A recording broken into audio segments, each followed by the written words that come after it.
Balance sheet के नीचे का सेकंड एडजस्टमेंट।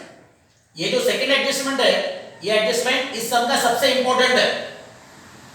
सेकंड एडजस्टमेंट, ये adjustment, this is very important. Building is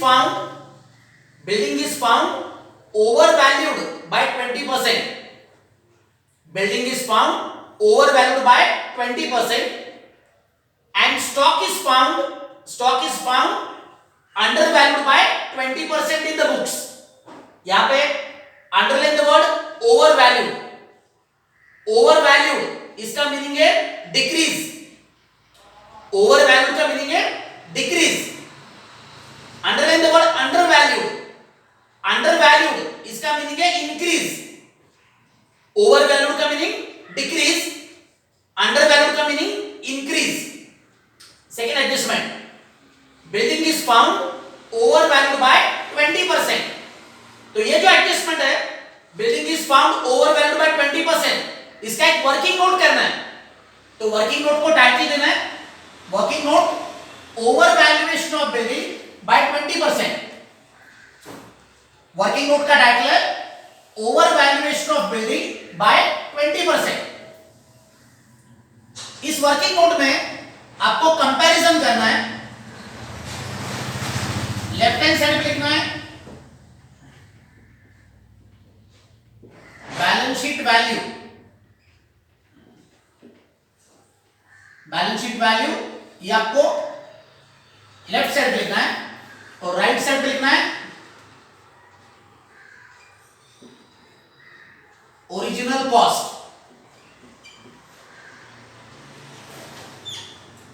comparison जो है, कंपैरिजन आपको करना है balance sheet value with original cost.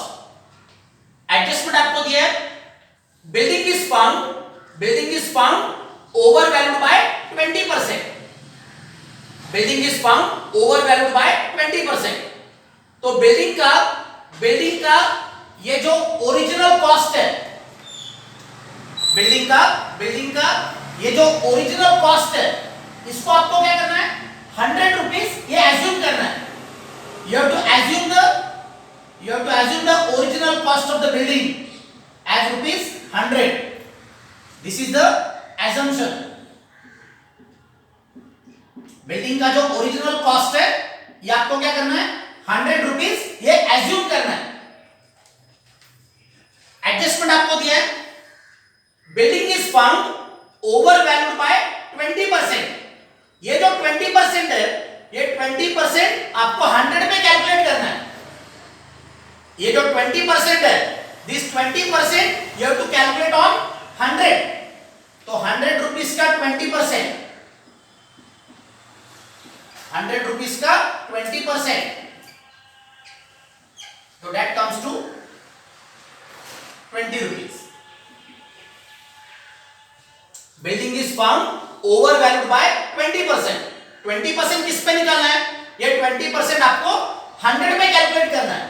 तो 100 रुपीज का 20% दैट कम्स टू 20 रुपीज। तो बैलेंस शीट वैल्यू जो है, बैलेंस शीट वैल्यू ये आपका हो गया ₹120। ये 120 कैसे हो गया, 100 रुपीज इसके अंदर ये 20 रुपीज ऐड किए। 100 रुपीज में ये 20 रुपीज क्या हुआ है, ये ऐड किए। तो बैलेंस शीट का वैल्यू हो गया आपका 120। एक्चुअल सम के अंदर आपको बिल्डिंग का जो वैल्यू है, बिल्डिंग का वैल्यू आपको दिया है 60,000।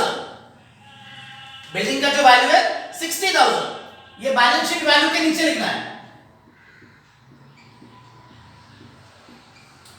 बैलेंस शीट वैल्यू आपको एसेट साइड में दिया है, बिल्डिंग का वैल्यू है 60,000। अभी इसका ओरिजिनल कॉस्ट ये आपको क्रॉस मल्टीप्लाई करके फाइंड आउट करना है। बिल्डिंग का जो ओरिजिनल कॉस्ट है, this we have to find out, cross multiply करना है। 60,000 को 100 से मल्टीप्लाई करना है, 120 से डिवाइड करना है। 60,000 को 100 से मल्टीप्लाई करना है, 120 से डिवाइड करना है। तो 60,000 into 100 upon 120, 60,000 रुपीज ये आपका एसेट साइड का बिल्डिंग का value multiplied by 100 divided by 120।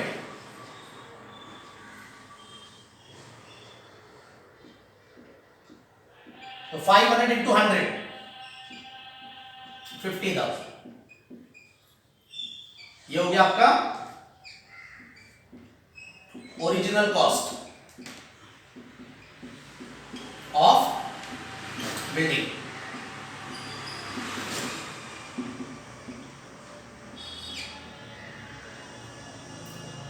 ये जो अमाउंट है 60,000 ये बैलेंस शीट के एसेट में दिया हुआ है, तो 60,000 को 100 से मल्टीप्लाई किया, 120 से डिवाइड किया, तो बिल्डिंग का ओरिजिनल कॉस्ट आ गया 50,000।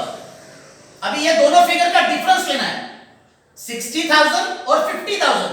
ये दोनों फिगर में जो डिफरेंस है, that difference is called as overvaluation of building. तो overvaluation of building is equal to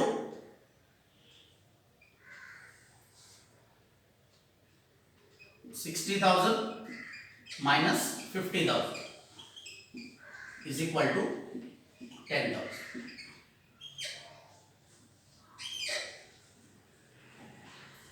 तो 60,000 जो है 60,000 ये आपका बैलेंस शीट में इनर कॉलम का वैल्यू है। 60,000 ये बैलेंस शीट का बिल्डिंग का इनर कॉलम का वैल्यू है। 50,000 ये बैलेंस शीट का आउटसाइड कॉलम का वैल्यू है। 60,000 इनर कॉलम, 50,000 आउटसाइड कॉलम। जो डिफरेंस आ गया that difference is called as overvaluation of building 10,000। तो ये जो एडजस्टमेंट था, building is found overvalued by 20%। आपको 20% डायरेक्टली बिल्डिंग के अमाउंट पे कैलकुलेट करना नहीं है। Building is found overvalued by 20%। 20% directly building के अमाउंट पे कैलकुलेट करना नहीं है। आपको बिल्डिंग का क्या करना है, आपको बिल्डिंग का ओरिजिनल कॉस्ट 100 रुपीज ये एज्यूम करना है। बिल्डिंग का ओरिजिनल कॉस्ट 100 रुपीज ये एज्यूम करना है। 100 रुपीज पे क्या करना है, 100 रुपीज पे ये 20% निकालना है। तो 100 रुपीज का 20% ये यहाँ पे कैलकुलेट किया है। 100 का 20% 20 रुपीज आ गया। 100 में क्या हुआ, 100 के अंदर ये 20 ऐड किया है। 100 में ये 20 ऐड किया, तो बैलेंस शीट वैल्यू हो गया आपका 120। एक्चुअल सम में बिल्डिंग का वैल्यू दिया 60,000। ये 60,000 कौन सा है, ये 60,000 आपका बैलेंस शीट का एसेट साइड का वैल्यू है।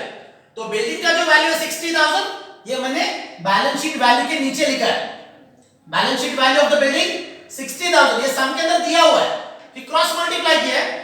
60,000 को 100 से मल्टीप्लाई किया, 120 से डिवाइड किया, तो 60,000 into 100 upon 120 ये आ गया answer 50,000। This is the original cost of the building. 50,000 हो गया बिल्डिंग का ओरिजिनल कॉस्ट। फिर डिफरेंस लेना है 60,000 और 50,000। ये दोनों फिगर में जो डिफरेंस है, that difference is called as overvaluation of building. तो 60,000 ये कहां पे लिखना है, 60,000 ये बैलेंस शीट के एसेट साइड में इनर कॉलम में लिखना है।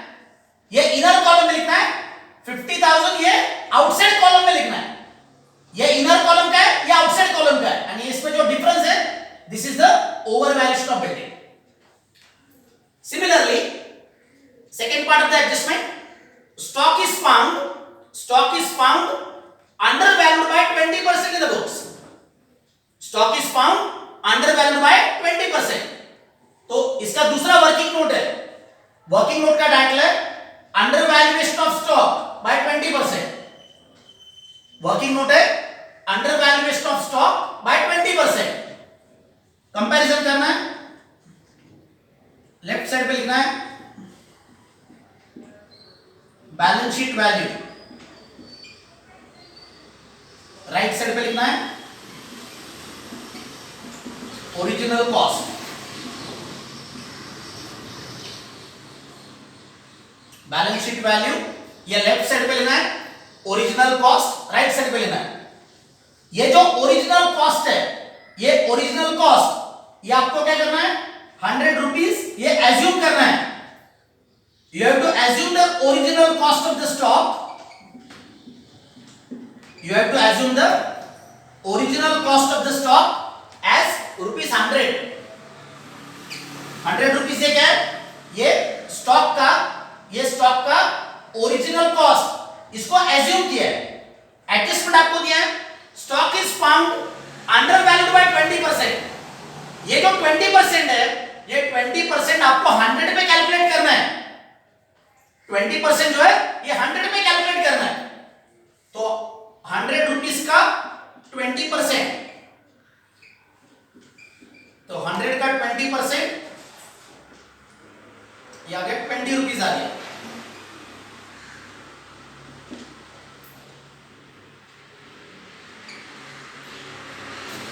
हंड्रेड में से क्या करना है? 100 में से ये 20 माइनस करना है.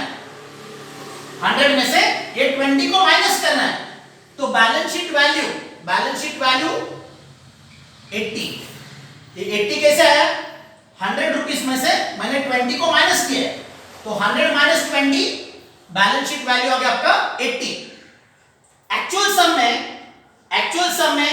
एसेट साइड में स्टॉक का जो अमाउंट दिया 40,000, स्टॉक का अमाउंट है 40,000. ये कौन सा वैल्यू है? ये आपका बैलेंस शीट का वैल्यू है. तो बैलेंस शीट का स्टॉक का वैल्यू 40,000, ये बैलेंस शीट वैल्यू के नीचे लिखना है. ये वैल्यू आपको सम के अंदर दिया हुआ है, आपको क्रॉस मल्टीप्लाई करके उसका ओरिजिनल कॉस्ट निकालना है. 40,000 रुपीज को 100 से मल्टीप्लाई करना है, 80 से डिवाइड करना है. तो 40,000 इंटू 100 अपॉन 80,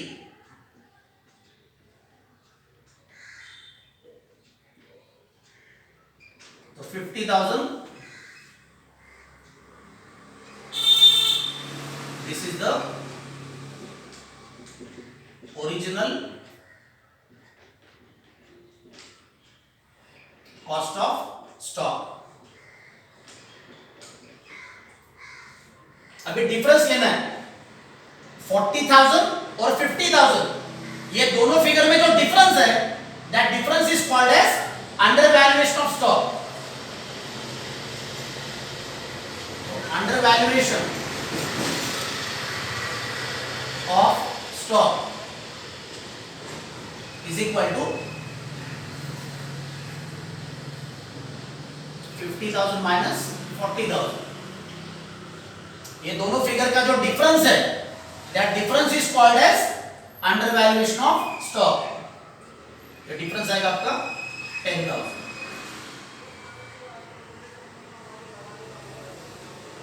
तो ये जो वर्किंग नोट था, stock is found undervalued by 20%.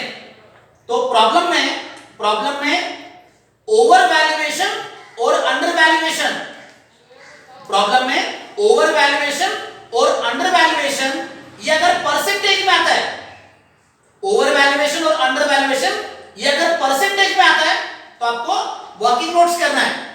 Directly 20% ये बिल्डिंग और स्टॉक पे कैलकुलेट करना नहीं है. डायरेक्टली 20% ये बिल्डिंग और स्टॉक पे कैलकुलेट करना नहीं है. स्टॉक का ओरिजिनल कॉस्ट 100 रुपीज ये एज्यूम किया है. एडजस्टमेंट दिया है, stock is found undervalued by 20%. ये 20% 100 पे कैलकुलेट किया. 100 का 20% ये 20 रुपीज आ गया. 100 में से क्या किया? 100 में से 20 माइनस किया. 100 में से 20 माइनस किया, तो बैलेंस शीट वैल्यू आ गया 80 रुपीज आ गया. एक्चुअल सम के अंदर स्टॉक का वैल्यू आपको दिया 40,000, ये मैंने बैलेंस शीट वैल्यू के नीचे लिखा है. बैलेंस शीट में आपको एसेट साइड में स्टॉक का वैल्यू दिया 40,000, ये बैलेंस शीट वैल्यू के नीचे लिया, क्रॉस मल्टीप्लाई किया. 40,000 को 100 से मल्टीप्लाई किया, 80 से डिवाइड किया, तो 40,000 इंटू 100 अपॉन 80, इसका आंसर आ गया 50,000. तो 50,000 this is the original cost of the stock. And फिर ये दोनों फिगर का डिफरेंस लिया है, 40,000 और 50,000, ये दोनों फिगर में जो डिफरेंस है, that difference is called as undervaluation of stock by 10,000. तो ये जो एडजस्टमेंट है, ये आपको एग्जाम को जाते समय प्रॉपर्ली देख के जाना है. ओवर वैल्यूएशन और अंडर वैल्यूएशन ये परसेंटेज में अगर आता है, ओवर वैल्यूएशन और अंडर वैल्यूएशन ये परसेंटेज में आता है, तो ये परसेंटेज डायरेक्टली एसेट पे कैलकुलेट करने का नहीं। ये जो परसेंटेज है, ये परसेंटेज का क्या होता है, ये वर्किंग नोट्स होता है। तो पहला वर्किंग नोट था over valuation of building and दूसरा वर्किंग नोट था अंडर वैल्यूएशन ऑफ स्टॉक।